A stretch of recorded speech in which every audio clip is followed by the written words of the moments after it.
So I don't know about you, but I felt really bad for Glenn Close the night of the 91st Academy Awards in early 2019. She was on her 7th Oscar nomination after nearly 40 years in the industry for her performance in The Wife, and after wins at Golden Globes, Critics' Choice, and SAG, it looked like this was finally going to be her moment. I mean, she was decked out in a gold dress for God's sake. She had to be disappointed when Olivia Colman took the Best Actress Gold Trophy instead for The Favorite. I think you can see it on her face when the camera cuts to Close during Colman's speech. A few years on, most of us have come to adore that Colman win. It's one of the best in the category in the 2010s, and her speech is a glorious all-timer, but as a huge Glenn Close fan, I still cannot believe she hasn't won an Academy Award in her long and remarkable career. Not for The World According to Garp, not for Fatal Attraction, not for Dangerous Liaisons. I mean, come on now.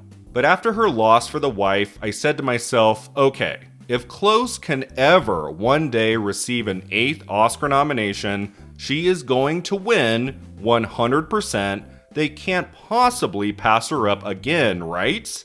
Right? For years, I felt the same thing about the amazing Amy Adams, that after 6 Oscar losses, including for Junebug and The Fighter and American Hustle, she was also tremendously overdue, and that the day she received her 7th nomination, she would probably win too. I mean, Glenn Close and Amy Adams have to be 2 of our greatest living actresses who have never taken home the gold trophy. It's why I made 2 Elusive Oscar videos about these women, the running time for the videos combined making up the length of a feature-length film. Obviously, there were many fascinating Academy Award races to explore, so you better believe I was very interested when just a few weeks after Glenn Close's Oscar loss for The Wife, a new Netflix project starring both Close and Amy Adams was announced, with Academy Award winner Ron Howard on board as director. It was a dramatic film based on a best-selling memoir where Close and Adams were going to transform into characters completely unlike themselves. I was like, oh my god, it's happening. In just a matter of time, we might be able to reward both women with the Oscar, Adams in lead actress, Close in supporting actress, for the same movie. The film shot in the summer of 2019, I saw some behind-the-scenes stills, and especially when it came to Close, this looked like the movie that was going to win her the Oscar. When the pandemic hit, I wondered if Hillbilly Elegy was going to be delayed, but no, it got an awards-friendly November 2020 release date on Netflix, and when the official trailer dropped on YouTube that October, my excitement grew. I didn't know how good or great the movie would eventually be, but clearly Adams and Close were coming for Oscar nominations and potential wins. I was almost certain. And then during that weird 2021 award season, Hillbilly Elegy did get some love. Glenn Close was nominated pretty much everywhere in the Best Supporting Actress category, and both Close and Adams got in at SAG. And on Oscar nominations morning, there it was, Close's 8th Oscar nomination. But oh boy, even though the movie did get into 2 categories at the 93rd Academy Awards, Hillbilly Elegy turned out to be the big fat Oscar Fiasco of 2020. On paper, this film appeared to have all the ingredients for an awards-friendly hit. Amazing cast, transformative performances, award-winning director, based on a true story, end-of-the-year release. There was so much going for it, and really, Hillbilly Elegy should have been a movie that got nominated at the Oscars in picture, director, actress, supporting actress, and adapted screenplay. It should have been competitive at all the precursor ceremonies. It should have won at least Glenn Close her very much overdue Academy Award. But honestly, by the big night in April 2021, Hillbilly Elegy was dead in the water. And in the Best Supporting Actress category, Glenn Close didn't have a chance in hell of taking that gold trophy. I don't even think she was in 2nd place or 3rd place. I mean, that Razzie Award nomination she also received for Hillbilly Elegy didn't help. Yep, you heard me. She also got a Razzie nomination for the same performance. So, at the end of the day, what happened? What the hell went wrong with Hillbilly Elegy? My name is Brian Rowe, this is the Awards Contender, and in today's video I'm talking the many reasons why Ron Howard's 2020 film became a notorious Oscar fiasco. First, let's start at the project's beginning. The memoir of the same name by J.D. Vance was released in 2016, and Imagine Entertainment scooped up the rights to the memoir in 2017 at auction for Ron Howard to direct. In 2018, Vanessa Taylor wrote the screenplay, and Howard scouted places in Ohio for shooting locations. In January 2019, Netflix won the rights to the film after bidding $45 million, and then the cast came aboard the project, including Adams and Close, of course, along with Gabriel Basso, Haley Bennett, Frida Pinto, and the late Bo Hopkins. Principal photography commenced on June 12, 2019 in Atlanta, Georgia, and wrapped on August 8th. A few days of filming took place in the book setting of Middletown, Ohio, and soon after post-production began, Hans Zimmer and David Fleming came on to compose the film's music. The trailer, as I said, dropped online in October 2020 and showed a lot of promise for one of the season's most awards-baity movies, with not one but two overdue actresses giving big, bold, transformative performances. The film telling the real-life story of three generations of an Appalachian family, with tragedy and sadness and adversity affecting their lives. Amy Adams plays Bev, the mentally unstable, drug-addicted mother, and Glenn Close plays Mama, the level-headed grandmother who does and says anything she can to inspire her grandson JD to pursue a better life than the one he knows. But you got to decide. You want to be somebody or not? So what are the main reasons why Hillbilly Elegy seemed to have Oscar written all over it? Here are 5 of them.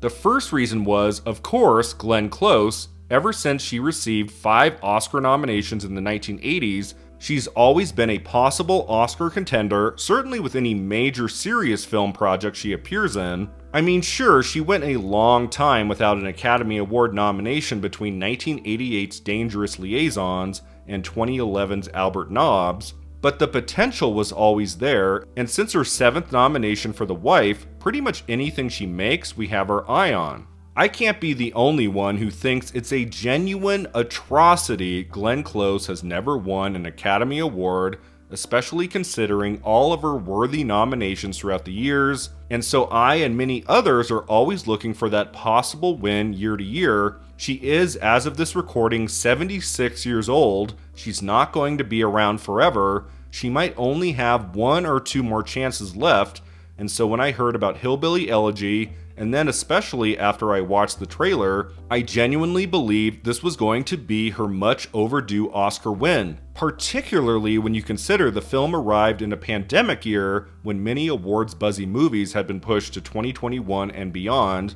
I thought even if the movie didn't receive great reviews, who the hell was going to deny Glenn Close on her 8th nomination? Only one person in history has ever gone 0 for 8 at the Oscars, Peter O'Toole, who did take home an honorary Academy Award, but never won a competitive trophy on 8 tries, all in the Best Actor category. With Glenn Close coming so close, no pun intended, to victory for The Wife, Academy members would likely want to make it up to her with an Academy Award for Hillbilly Elegy in the Best Supporting Actress category. The second reason the film had Oscar written all over it also, of course, was Amy Adams, who for a while there was getting awards buzz for pretty much every movie she appeared in, and who was getting nominated over and over for more than a decade. Between 2005's Junebug and 2018's Vice, Adams received a whopping 6 Oscar nominations,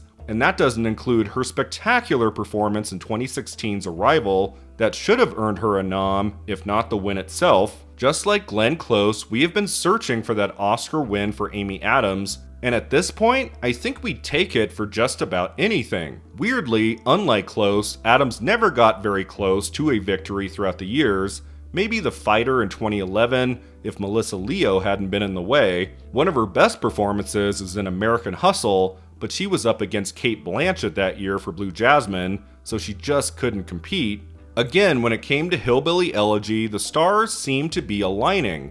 If you remember, both Adams and Close were nominated at the 91st Academy Awards in 2019, Adams in Best Supporting Actress for Vice, Close in Best Actress for The Wife. Then just a few months later, they're on a set in Georgia for a movie that had the potential of earning them both, for the same movie, their overdue Academy Award wins. Can you imagine if that actually happened? I think my brain might have exploded. I'm not sure anyone thought it was going to be that easy, but things were looking good there for a while that both Adams and Close for Hillbilly Elegy were going to have their moment in the Oscar spotlight. The third reason was Ron Howard, who is one of those directors who always gets the benefit of the doubt when it comes to his film's Oscar prospects, I would say because of namely Apollo 13, Frost Nixon, and especially A Beautiful Mind. Anytime someone wins the Best Director Oscar, we keep a close eye on every follow-up project,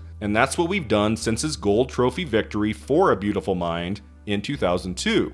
In the last 2 decades, our hands have mostly closed on air when it's come to Ron Howard movies at the Oscars, like The Missing, Angels and Demons, In the Heart of the Sea, his most recent film 13 Lives. But there was Frost Nixon, which earned Howard his second Best Director Oscar nomination in 2009, so you never know with him. There's always the feeling with each new project he takes on, this might be the one to bring him and his cast back to the Academy Awards, and as I've said, for a while, Hillbilly Elegy appeared to have all the right ingredients to make it happen. The fourth reason was the film being based on an acclaimed and best-selling memoir, which added some pedigree to the project, I would say. Dramatic films based on popular books often do well at the Oscars. In recent years, think Little Women, The Martian, American Sniper. Hell, right now the 3 biggest contenders at the '96 Academy Awards were all based on books: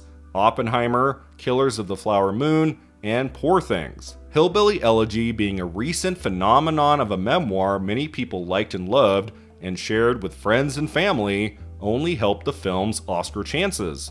And the fifth reason was the awards-friendly release date, late November on Netflix. If the movie had dropped on Netflix in, say, the summer of 2020 or like the spring, then I'm not sure we would have been predicting much Oscar success for Hillbilly Elegy, but getting the trailer in October and then the movie in November showed that somebody somewhere thought the film could do very well at the 93rd Academy Awards. And again, the pandemic meant that we weren't getting as many major films at the end of 2020, so Hillbilly Elegy had a leg up there too. If the movie could just get some good reviews from prominent critics, there was going to be no stopping it. As I said before, Hillbilly Elegy should have done so much better on Oscar nominations morning.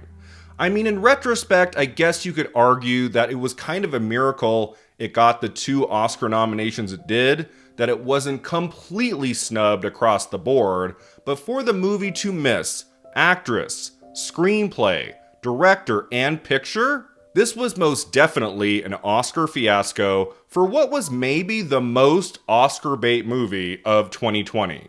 So what went wrong? The first thing that annihilated Hillbilly Elegy's Academy Award chances was the viciously negative reviews, which piled up quickly and definitively. To date, the film has a 25% rating on Rotten Tomatoes with 259 reviews and a 38 on Metacritic with 43 reviews. I mean, sure, it could have withstood a handful of bad reviews, any movie can, but the critics absolutely destroyed this one. Jason Bailey in the playlist called it one of the most shameless films of the year. Barry Hertz in Globe and Mail said it's a bad film, inert and cliched, and largely devoid of cinematic imagination. And Justin Chang in the Los Angeles Times wrote that Hillbilly Elegy is an extended Oscar clip montage in search of a larger purpose. An unwieldy slop bucket of door-smashing, child-slapping, husband-immolating histrionics.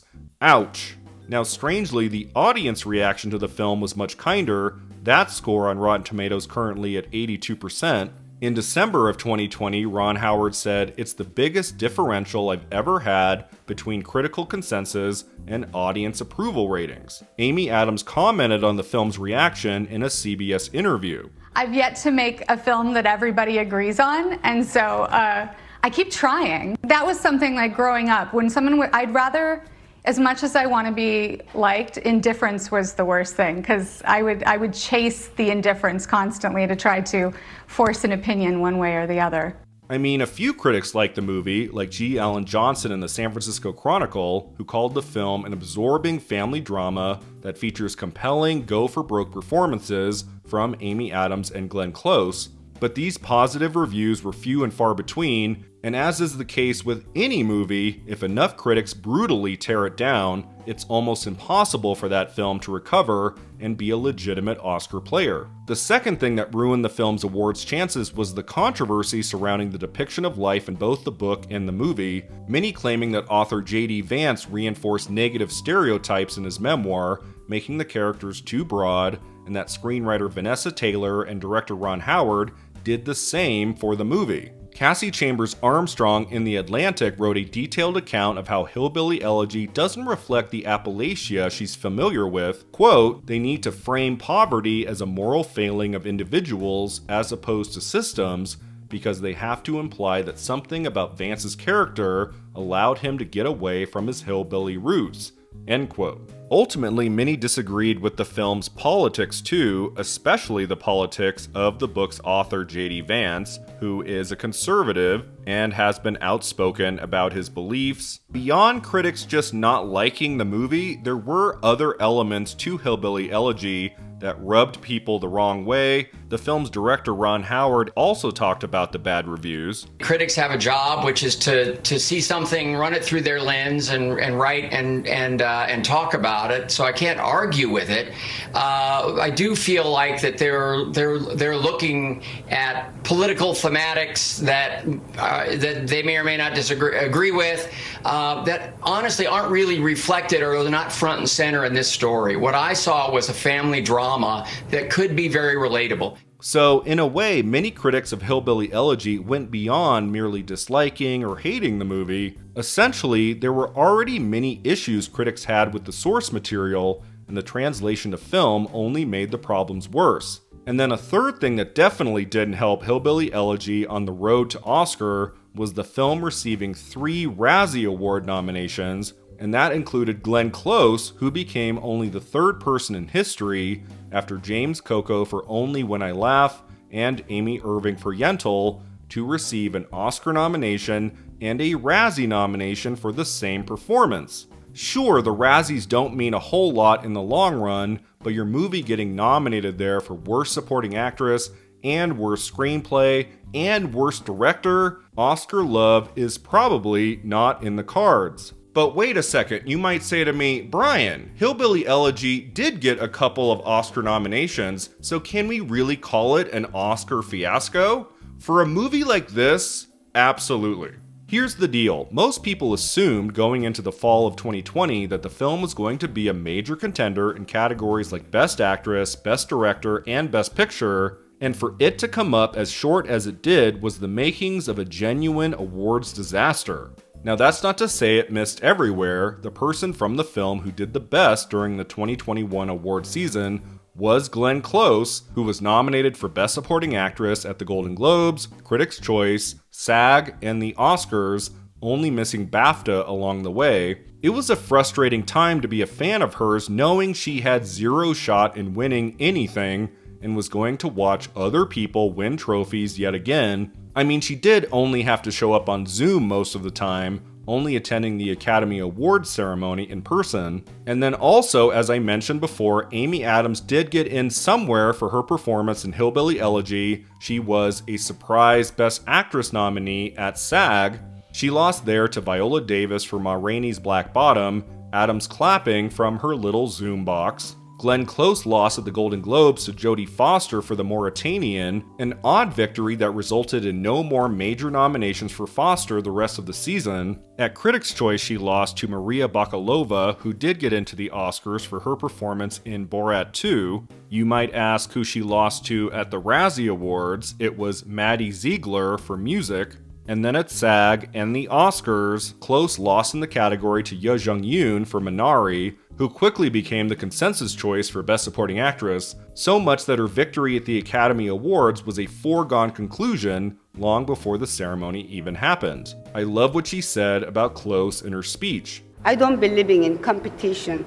How can I win Glenn Close, win over Glenn Close? I've been watching her so many performances. So Hillbilly Elegy was also nominated for Best Makeup and Hairstyling that night, losing to Ma Rainey's Black Bottom. Up against more respected films like Mank and Emma, Hillbilly Elegy in that category, like Best Supporting Actress, was just happy to be there. Maybe the most entertaining thing that came out of Close's 8th Oscar nomination was her dance to Da Butt, but at the same time, I don't know about you, I didn't need to see Glenn Close participating in a dumb comedy bit. I wanted to see her winning her very much overdue Academy Award for a great performance in a fantastic movie. It was kind of depressing in a way to see her on her 8th nomination, no chance in hell of winning, for an okay performance in a not so good movie. I mean, I didn't hate this film as much as others did. I admired the performances to an extent, along with the cinematography, but I didn't like the movie either, the narrative pretty dull and frankly obvious from the get-go. Let's put the Hillbilly Elegy Oscar fiasco behind us once and for all and look toward the future, am I right? Let's look toward a time when both Glenn Close and Amy Adams can have their moment in the Oscar spotlight. Close currently has 4 projects in post-production, a couple projects like The Deliverance and The Summer Book showing some promise, and Adams has wrapped the surreal drama Night Bitch from writer-director Mariel Heller, which sounds incredible, and she also has a couple other exciting projects in development. I've said it before on this channel, I've said it in their Elusive Oscar videos, and I'm going to say it again. Glenn Close and Amy Adams are coming for their Academy Awards. We just need to be patient. We need to have hope. I do believe, sooner or later, it is going to happen for both of them. And when it does, listen very closely, because you just might hear me screaming and cheering at the top of my lungs.